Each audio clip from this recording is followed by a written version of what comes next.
Assalamualaikum warahmatullahi wabarakatuh. Perkenalkan, saya Suca Wati Saragi dari kelas 6A Agroteknologi Unsur Karya.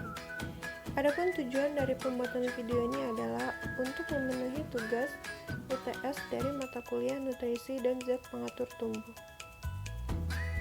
Di video kali ini kita akan membahas mengenai materi tentang hormon. Hormon berasal dari bahasa Yunani hormein yang artinya menggerakkan. Beberapa istilah yang biasa digunakan dalam kajian hormon yaitu fitohormon, zat pengatur tumbuh, inhibitor. Apa itu fitohormon? Fitohormon merupakan senyawa organik non-nutrisi yang disintesis pada bagian tertentu suatu tumbuhan, kemudian ditranslokasikan ke bagian lain pada tumbuhan. Yang kedua, zat pengatur tumbuh. Zat pengatur tumbuh merupakan senyawa organik non-nutrisi yang mampu mendorong maupun menghambat pertumbuhan dan perkembangan tanaman.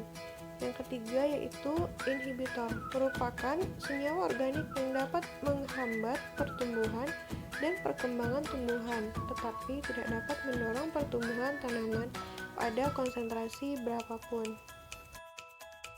Beberapa orang mengartikan bahwa ZPT atau zat pengatur tumbuh itu sama dengan fitohormon, namun pada kenyataannya terdapat perbedaan.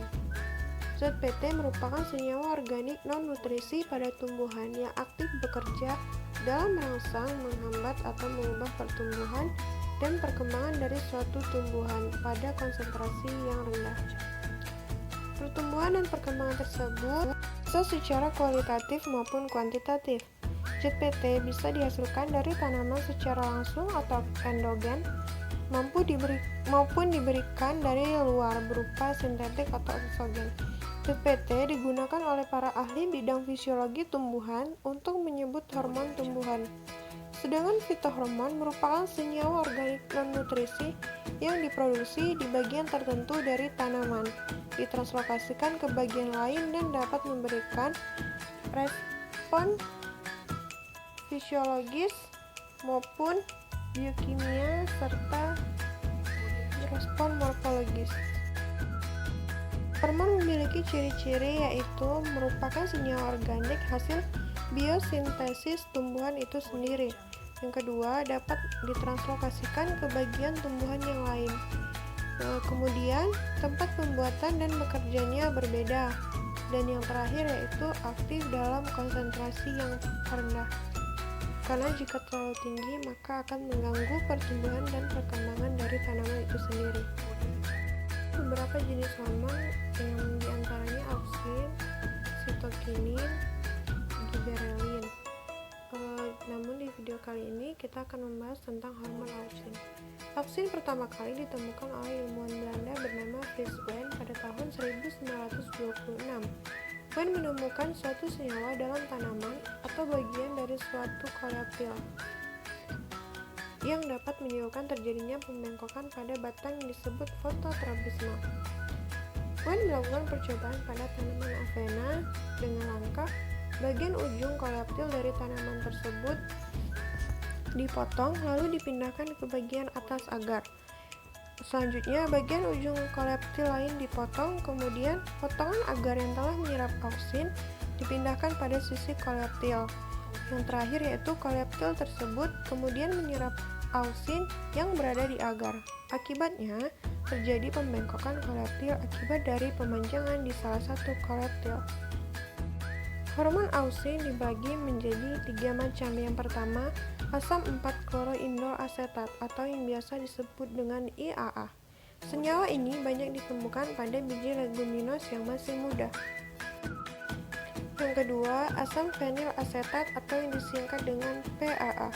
Senyawa ini dapat dijumpai pada seluruh jenis tumbuhan. Yang terakhir yaitu asam indol butirat atau yang biasa disingkat dengan IBA. IBA banyak terdapat pada daun tanaman jagung atau zymais dan beberapa tanaman dikotil.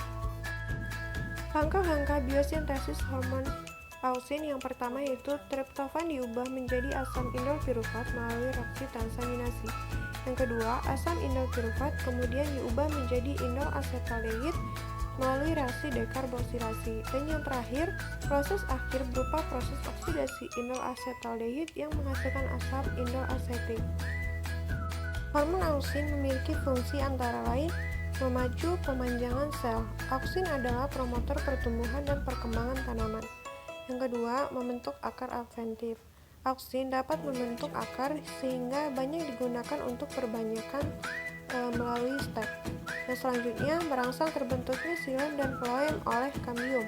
Terjadinya penjumlahan sel pada kambium pembuluh yang menyebabkan diameter batang suatu tanaman bertambah.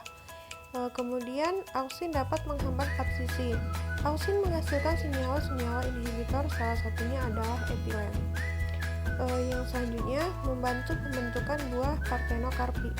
Auksin yang terdapat dalam ovari yang sedang mengalami polinasi akan merangsang pembentukan buah tanpa biji. Dan yang terakhir yaitu penyebab gerak fototropisme dan gerak geotropisme. Apa itu fototropisme?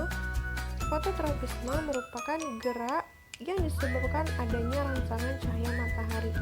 Sedangkan geotropisme merupakan gerak yang disebabkan oleh rangsangan gravitasi. Kerja auksin dipengaruhi oleh beberapa faktor yaitu cahaya.